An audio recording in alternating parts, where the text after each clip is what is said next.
So you've got £13,000-ish and you want to buy an adventure bike. Well, we've got two brilliant options for you here today, the Africa Twin and the Tiger 900 Rally Pro. This one is kind of at the top of the Tiger 900 range, but for a similar price, the Africa Twin, this is the entry point. So it does present a bit of a predicament for the potential buyer, but fortunately, I'm here today with James from Adventure Bike Rider, and he's going to help us go through it and pick a winner. Two great bikes. I know we've both spent a bit of time on both of them, and they are incredible machines, but if you've got that money to spend, it's a choice you do need to make. And we're actually here today in the beautiful grounds of Ragley Hall for a specific reason, because this is where for the past few years the ABR Festival has been run, and it will be here again this year in... It will be held on the 24th to the 26th of June, and I can guarantee it will be the greatest celebration of adventure biking ever held in the UK. Now, I know you haven't been to an Adventure Bike Rider Festival yet. Not yet. You're in for a treat. It's held in the magnificent grounds of the Ragley Hall estate, and it is just 3 days of adventure biking,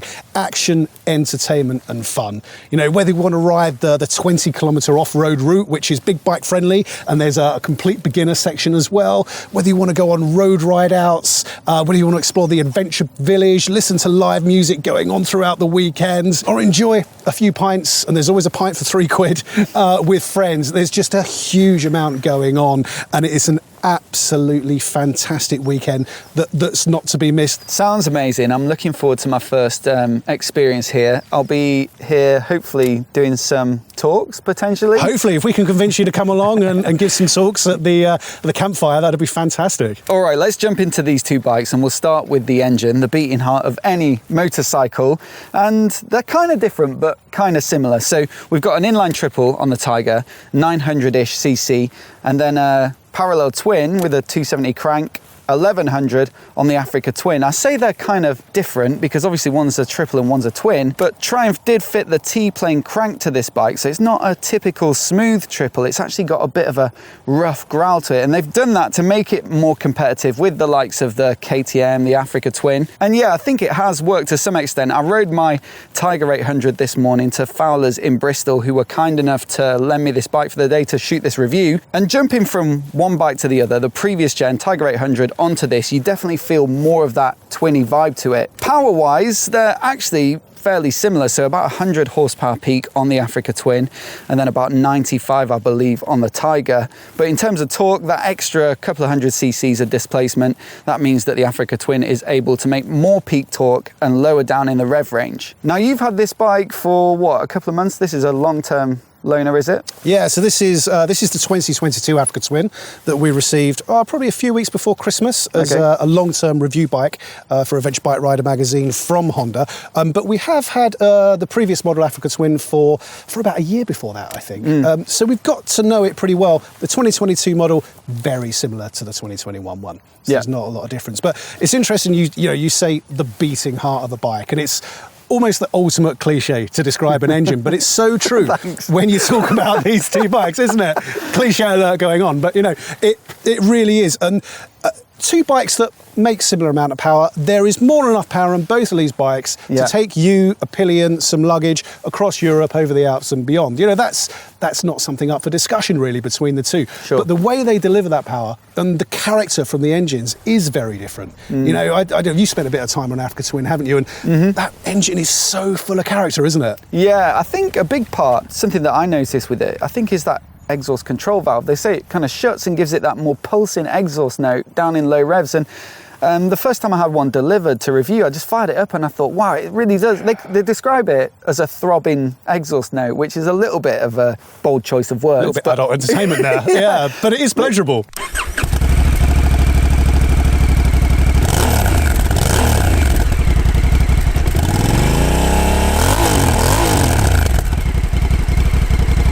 But it is, and I kind of get it, and it just is really satisfying. And then, like I say, that really torquey mid-range just make it a brilliant engine. Be it in this, I've tried the Rebel 1100, I was on the NT 1100 launch the other day. In any bike, I think it's a really nice engine to ride. It doesn't rev out forever and make loads of peak power like your big super adventure bikes, but for most stuff, like you described, there's no doubt that it's enough, and it's really, like you say, pleasurable to ride, I suppose. Getting very excited about the Honda now. But it's so true. You know, the CRF1100L, so the previous model Africa Twin, it lacked a good exhaust note. That was one of the things really lacking in it. And when they came out with the 1100, just hearing the rumble just moves your soul. It moves your body and soul. And that's the same when you're in the saddle. You know, the noise is incredible, but the vibration you get through the engine as well is almost very un-Honda. It's not particularly refined in the most magnificent way. It really does stir you and makes you really thoroughly enjoy the ride. Now, what was interesting about that is you're saying that what you love about that bike is the vibes almost, the character. It feeds your soul, it does, yeah. So that kind of makes me think, well, Triumph were on the right lines when they decided to introduce the T-plane crank into this bike to give it more of that. Or do you think that the smoothness of the triple almost was its you know, USP, its main selling point? Yeah, well, I'm one of those old farts that harks back to not that long ago, actually, but the Tiger 800, which is a bike you have. And I love that silky smooth triple engine. And it defined the bike in a way. It was its beating heart. And in the 900, they've got rid of that smoothness. They've made it a little bit more vibration, and it's a little bit more tractable, good if you're riding off-road and things like that. It depends what type of engine you like. You know, I've said I like the deep vibrations of the Twin here, but I like the high-end smooth silkiness of the 800. So I think that the Tiger 900 is a really nice engine. It delivers power very, very well. It just doesn't have quite the same character as the Africa Twin. Yeah, I think I'd agree. I really like this engine. It's versatile, like you say. It does have that low-end off-roadiness, and then it does rev up quite nicely, being a triple.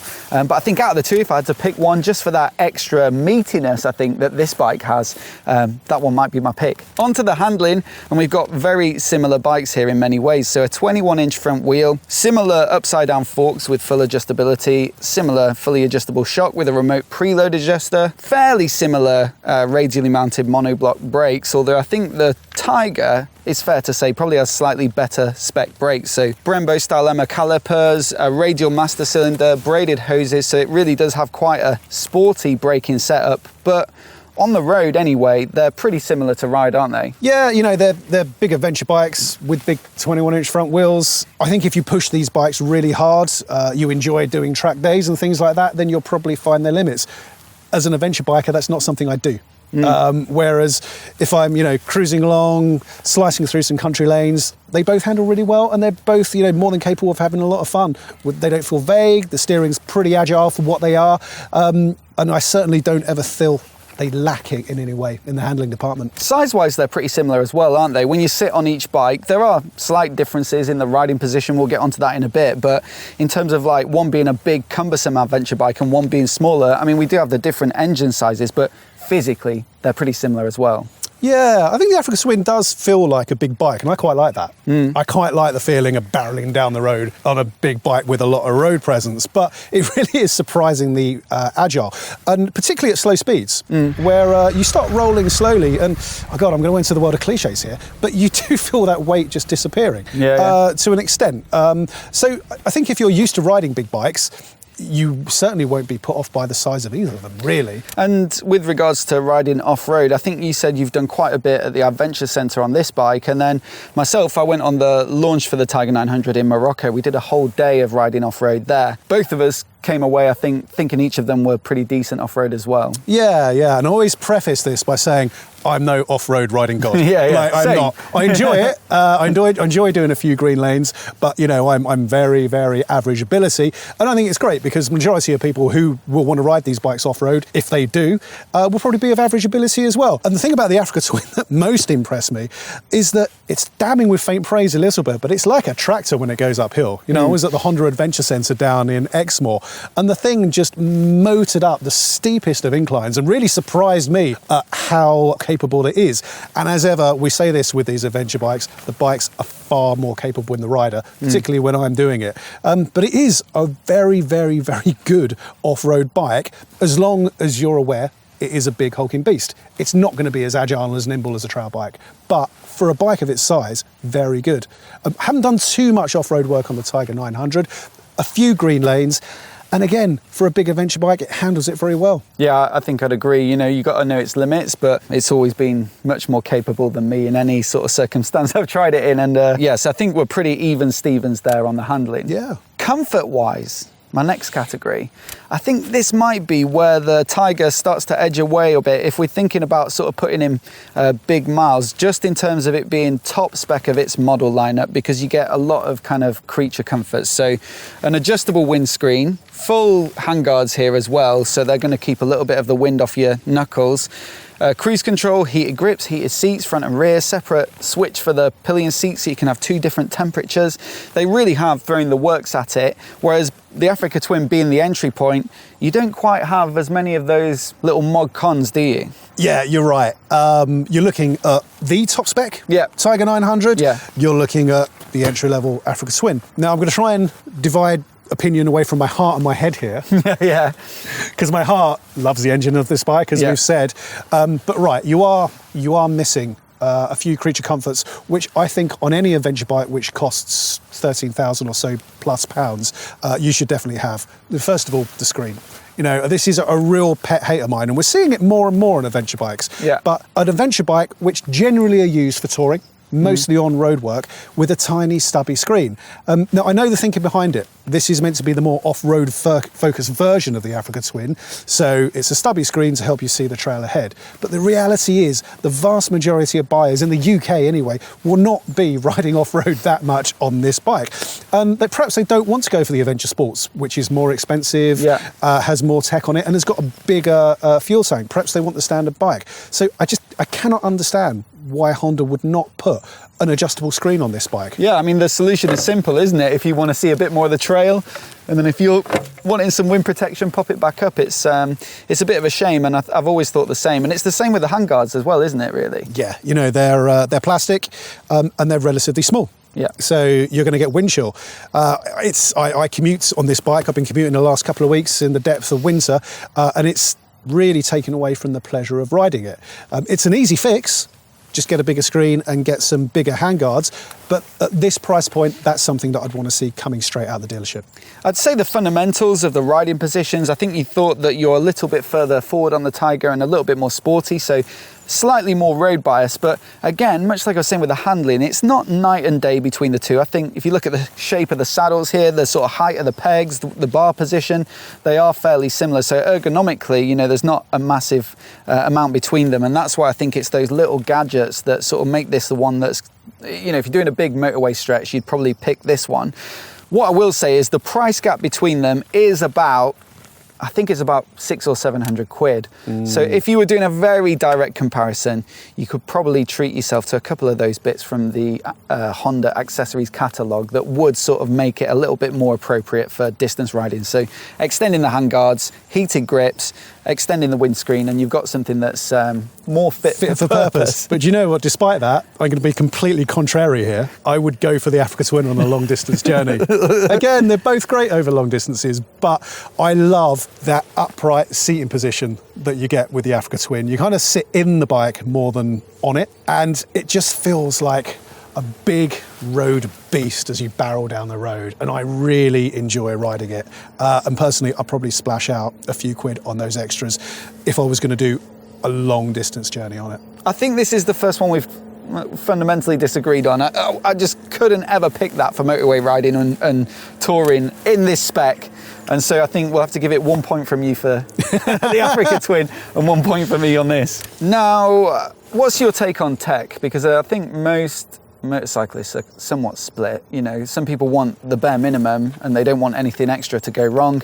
Other people love all the bits and bobs. Which camp are you in? So I've got a little bit of thing at the moment, and this might change in a few weeks' time, but I spend far too much of my life looking at screens. You know, I do. I look at a computer screen all day when I'm editing Adventure Bike Rider magazine. I've got my phone, I go home, it's dark, I watch television. So when I ride a motorbike, the last thing I want to do is be fiddling around with a screen. Now, it's a slightly odd thing to say, because if I'm buying a premium price motorbike, which both of these really are, I expect a TFT dash, but I don't want it to be overly complicated. Despite the fact I adore the Africa Twin, I think it's an outstanding bike. I really dislike that button, the left-hand switch gear. Well, the 14 buttons on the left-hand switch gear. It's just overcomplicated, and I have to sort through so many menus to get to what I want. I have to press 2 buttons to get my heated grips on. For me, it's overkill. Now, I throw this out there maybe as a bit of a Luddite, because Ollie in our team, who's in his mid-20s, iPhone generation, jumps on there, fiddles through it, no problem at all. Yeah. For me, it's just overkill. I do understand what you're saying, especially if you get the DCT version, which adds even more buttons onto the right-hand switchgear. Certainly when I was on the NT1100 launch, we talked about that earlier, jumped on that bike, and you've got to remind yourself to concentrate on riding, you know, fundamentally, because there are so many distractions. But there are some saving graces for the Honda bikes and the Africa Twin in the fact that I think the big one for me is that it has CarPlay. So when you do need navigation, when you do need a screen, when you're going somewhere that you haven't been before and you just want to get there as quickly as possible, you can't beat either Google Maps or Waze. I've always found in the city, I used to do a lot of my riding in London, and especially in the car as well, using Waze, it just always seems to pick the sort of quickest route in urban traffic. And the option to use those on a motorcycle is absolutely brilliant. And so far, that's been for the Goldwing. You could get CarPlay, some of the big Harley Tourers, but adventure bikes and smaller bikes than those massive Tourers, this is pretty much the only place you can get it. And it really is a treat to have it, I'd say. Yeah, and you know what? When I sat down with the manual and figured out how to use it, it works very, very well. You've got 2 screens on the Africa Twin. You've got a big TFT and you've got a smaller LCD below, which you look at and think, why the hell's it got 2 screens? Well, that big screen comes up with a big Google map. So the small LCD below just gives you, I think, your gear position indicator and your speed. So when it works, yeah, it's really helpful. I like it. I just kind of wish that Honda had done something, I don't know, whether it's BMW GS style Wonder Wheel or something like that, just to reduce the amount of buttons, or at least backlight those buttons when it's dark. I think the Triumph has done a much better job of that sort of stuff. You do get the 7-inch TFT display. You do get backlit switches. You've got a little joystick, which I think is sort of what you're talking about, in that it's a little bit easier to navigate around. You've also got some other nice little extras like the quick shifters standard on this bike.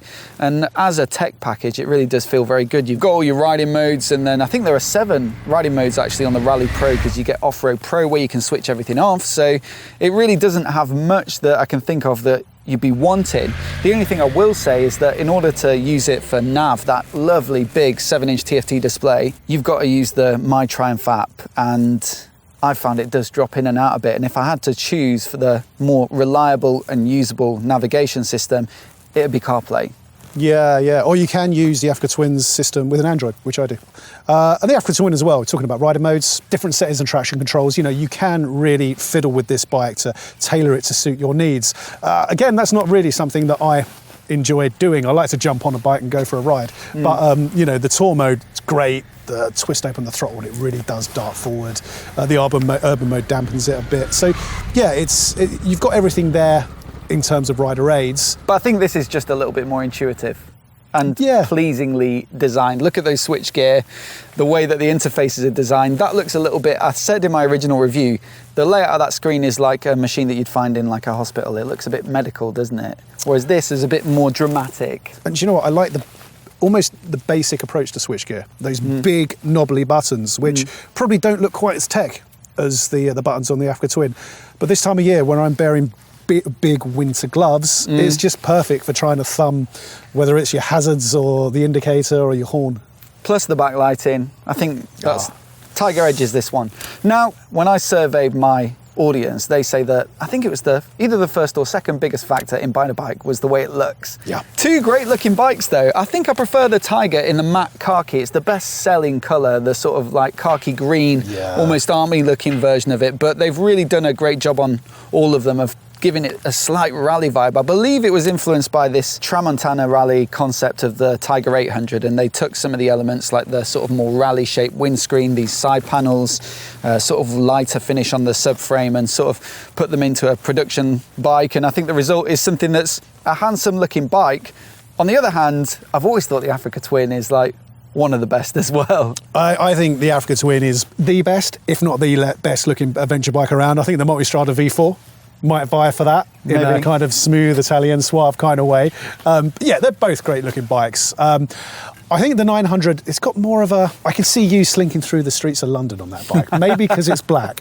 It does look cool. James Bond rides a Triumph. Yeah, yeah. But in terms of kind of rugged adventure biker spirit, and harking back to kind of the original Africa Twin from the late 80s and early 90s, there's just something about the design of this bike that is timeless and really appeals to me. It's one of those bikes where I park up and I look away again and again. And yeah, you know, Tiger is a great looking bike, but I think the AT would do it for me here. Well, you know, it's subjective, so I'll let the audience decide this one down in the comments. Let us know which you think is the best looking bike down below. Now, normally I'd talk about value for money here. I think it's a bit of a tough one because they're similar price point, and we've said there are strengths and weaknesses of each. I don't know if you could call a clear winner in terms of, like, does one offer a lot better value for money? Do you know what, when you look on paper, you're going to look at the Tiger 900 and look at all the extras it's got. Yeah. You look at, well, for a start, you look at the screen and you look at the handguards, the heated seat, which for me, call me a wimp, but is a godsend at this time of year when you're riding in winter. The Tiger 900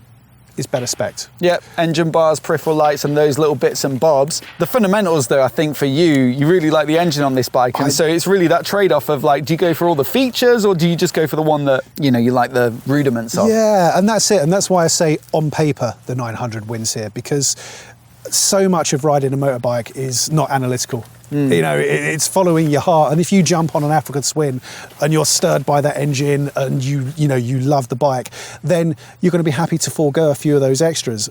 I really enjoy riding both bikes. I think today, if I was going to jump on it and ride a couple of 100 miles, going to contradict myself a little bit from earlier on, but with all those extras, I'd probably say, yeah, I'll go for the Tiger because it's going to be a more comfortable, easier ride.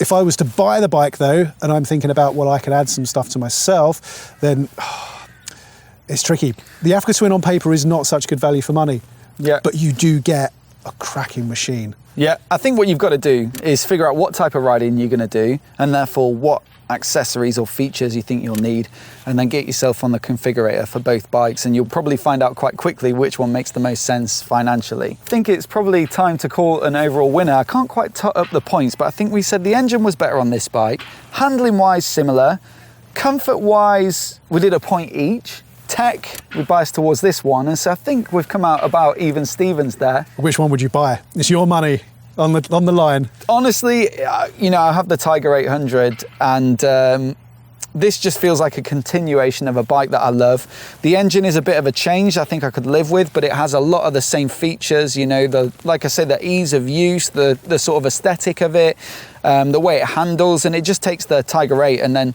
adds a bit, you know, a bigger screen, those Brembo brakes, slightly better suspension. And so I think for me, I've done so many miles this winter with that heated seat and heated grips. I'm feeling all snug on my Tiger 8, and it would just be, you know, like I say, a continuation of that. That said, I've got the Adventure Sports of the Africa Twin coming.